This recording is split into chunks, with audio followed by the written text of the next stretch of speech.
요즘 테슬라 주가 때문에 좀 마음고생하시는 분들 계실 텐데요. 근데 이게 단순히 전기차 회사가 아니라 AI와 로봇 회사로 변신하면서 5년, 10년 뒤 세상을 완전히 바꿀 수도 있다는 생각 혹시 해보셨나요? 오늘 바로 이 테슬라의 잠재력, 특히 주식 초보 투자자분들이 주목하실 만한 미래 성장 가능성에 대해 좀 깊게 파고들어 보겠습니다. 네, 맞아요. 최근에 연초 대비 주가가 좀 많이 내려왔죠. 2025년 1분기 차량 인도량도 예상보다는 좀 적었고요. 네, 그렇죠. 단기적으로 보면 확실히 좀 어려운 부분들이 있어 보여요. 경쟁도 심해지고 특히 그 미국이랑 중국 관세 문제 이런 지정학적인 것도 무시 못할 것 같고요. 그렇습니다. 그런 것들이 아무래도 부품 수급이라든지 가격 경쟁력에 영향을 주면서 좀 단기적인 어려움으로 작용하고 있는 건 사실입니다. 근데 중요한 건 이런 단기적인 변동성 너머에 있는 테슬라가 그리는 더 큰 그림, 장기적인 비전인 것 같아요. 바로 그 부분인데요.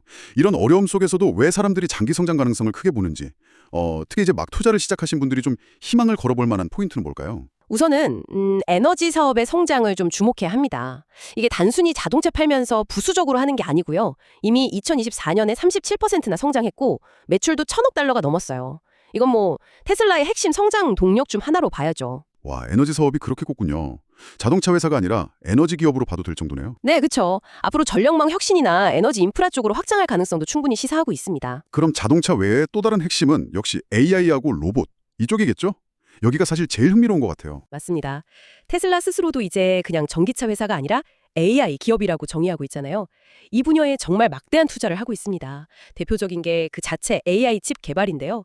AI4, AI5를 거쳐서 2027년 이후에는 AI6라는 차세대 칩을 목표로 하고 있습니다. 이건 삼성전자하고도 크게 협력해서 생산할 예정이고요. 자체 칩 개발이요? 그게 왜 그렇게 중요하죠? 그냥 다른 회사 칩 사다 쓰는 것보다 훨씬 어려운 길 아닌가요? 물론 어렵죠. 비용도 많이 들고 기술적으로도 난제가 많습니다. 하지만 이게 성공하면 하드웨어랑 소프트웨어를 완벽하게 최적화할 수 있어요. 그러면 이제 경쟁사들이 따라오기 힘든 효율성, 성동 우위를 확보하는 거죠. 이걸 수직 통합이라고 하는데 테슬라가 이걸 추구하는 겁니다. 아, 수직 통합. 네. 그리고 이 칩은 단순히 차량 자율주행에만 쓰이는 게 아니라 그 휴머노이드 로봇 옵티머스, 그리고 데이터 센터에도 다 활용될 거고요. 심지어는 이걸 다른 자동차 회사에 라이선스 형태로 팔 수도 있다는 이야기까지 나오고 있습니다.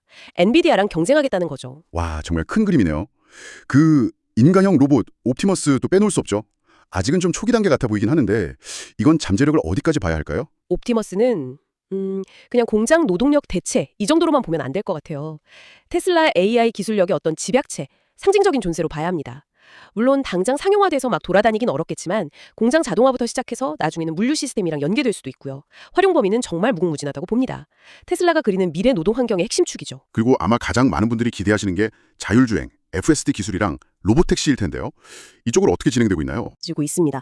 이게 실현되면 테슬라의 사업 모델 자체가 근본적으로 바뀔 수 있어요. 차를 팔아서 돈 버는 걸 넘어서 서비스 구독이나 아니면 이 FSD 시스템 자체를 다른 회사에 파는 그런 새로운 수익 모델이 생기는 거죠. 장기적인 그림은 정말 혁신적인데 혹시 좀 단기적으로 가까운 시일 내에 기대해 볼 만한 그런 건 없을까요? 좀 숨통 트일 만한 거요? 아까 잠깐 언급됐던 그 미중 관세 갈등, 이게 좀 완화될 가능성입니다. 과거 사례를 보면 관세 부담이 줄었을 때 실적 개선에 꽤 긍정적인 영향을 미쳤거든요. 만약에 2026년 미국 중간선거 전후로 해서 관세 완화 움직임이 좀 구체화된다면 단기적으로 주가 반등의 계기가 될 수도 있습니다. 그렇군요. 이런 기술 발전이나 사업 확장을 다 고려했을 때 장기적인 주가 전망은 어떤가요? 분석 자료들 보면 꽤 긍정적인 숫자들을 제시하던데요. 네, 맞아요. 여러 분석들을 보면 장기 전망은 매우 밝게 보고 있습니다. 2030년에 530달러부터 시작해서 2040년에는 1,100에서 1,600달러, 2050년에는 2,000달러 이상까지도 예측이 나오고 있죠. 물론 이건 테슬라가 지금의 기술 리더십을 계속 유지하고 아까 말씀드린 AI, 로봇, 에너지 이런 사업 다각화가 성공적으로 이루어진다는 아주 중요한 전제가 딸려 있는 겁니다. 그렇다면 이제 막 조직 투자를 시작하신 분들 입장에서 지금 이런 변동성, 주가 하락을 어떻게 받아들여야 할까요? 이게 오히려 기회가 될 수도 있는 건가요? 잠재력을 믿는 투자자에게는 어쩌면 전략적인 진입 기회로 볼 수 있다는 시각이 분명히 있습니다. 다만 워낙 변동성이 큰 주식이니까 위험도 크다는 점은 꼭 인지하셔야 하고요. 투자는 반드시 긴 호흡으로 장기적인 관점에서 신중하게 접근해야 합니다. 단기적인 재무지표 숫자보다는 테슬라가 제시하는 그 미래 기술이 정말 실현될 수 있을지에 대한 투자자 본인의 믿음, 그게 더 중요한 판단 기준이 될 수 있어요.